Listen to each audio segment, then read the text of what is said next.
Keir Leslie from People's Choice Executive.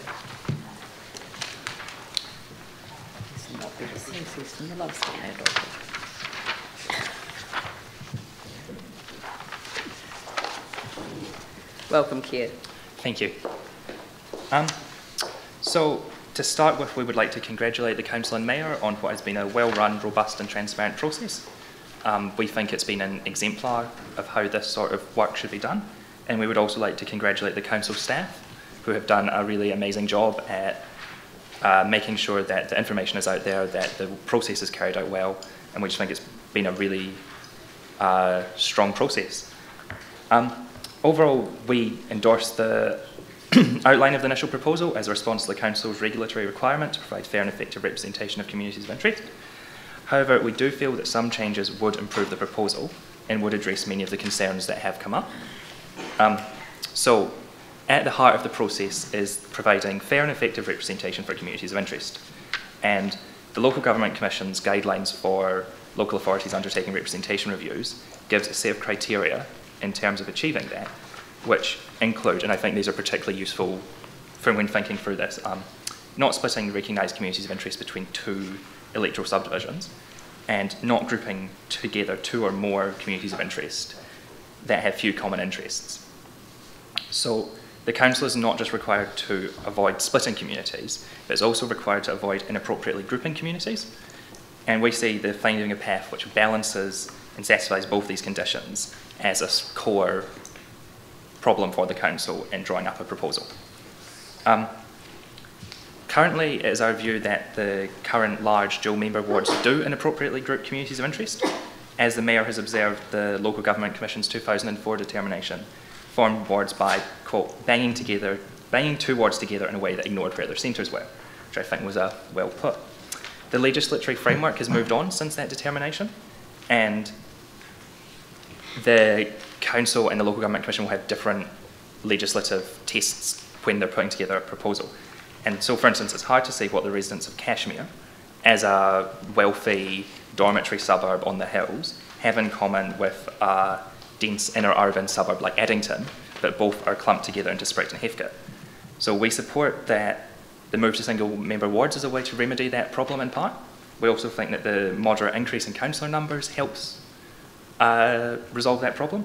And we particularly agree with former councillor Bob Shearing in his opinion that the suggested numbers are fair given the growing population. I'm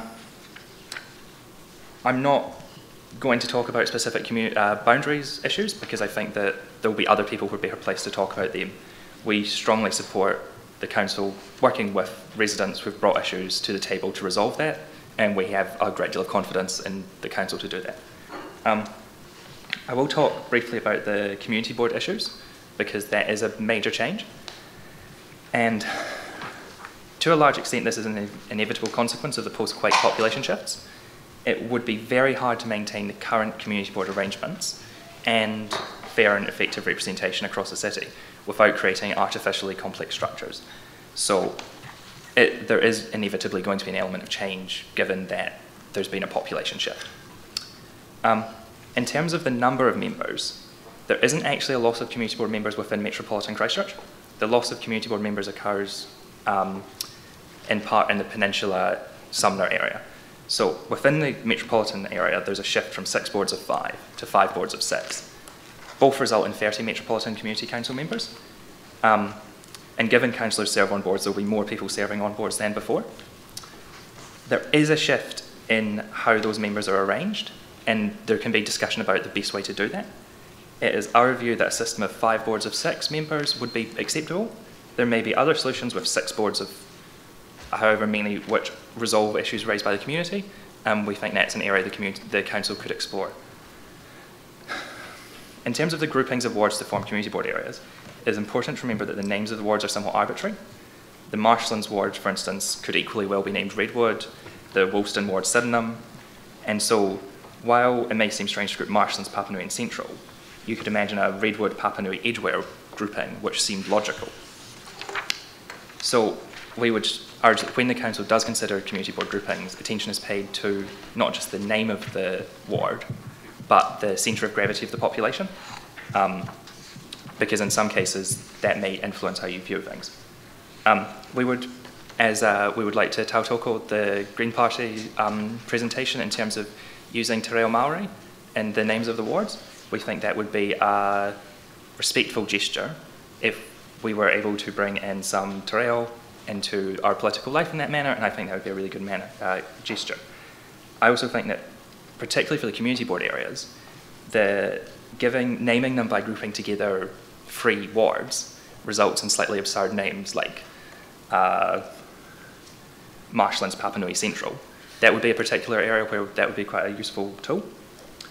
And as has come up a fair bit today, the Banks Peninsula ward does pose a problem. There is a conflict here between, on the one hand, the democratic principle of each vote being equal. So every person across the city should have an equal say in the makeup of the council, which would push towards bringing Banks Peninsula strongly in line with the size of the wards. On the other hand, there is, of course, the problem that the Banks Peninsula is a very different community and does require a different treatment. So we have concerns about the long-term sustainability of a single ward like the current Banks Peninsula ward, which has a very large disparity with the overall council. It's the second largest disparity in New Zealand. We don't think that's a long-term sustainable solution. However, the current initial proposal, we feel probably goes too far in terms of, it seems like there is a great deal of community concern about that. So that's particularly an issue where I think that the hearings process will be of assistance to the council, and I think that's an area where there's a lot that can be done in terms of coming up with a solution which balances the requirement for fairness and equality across the city with representation for those communities. So thank you, and if there are any questions, I'd be more than happy to take some. Great. Phil? Thank you, Keir. There was reference before to having wards combined, like multi-member wards, and I know your comment is that there's a risk that perhaps then you'd have groups of those communities may have few commonalities. I just wonder if you might like to expand on that issue. So, for instance, if you look at, there's been a fair bit of concern in the submissions that the community board areas don't sit well together. Now, that's some of that can be resolved. Some of that is just fundamentally part of dividing up a city into large areas. If a community board area is problematic as a community board area, it would be even more problematic as a ward.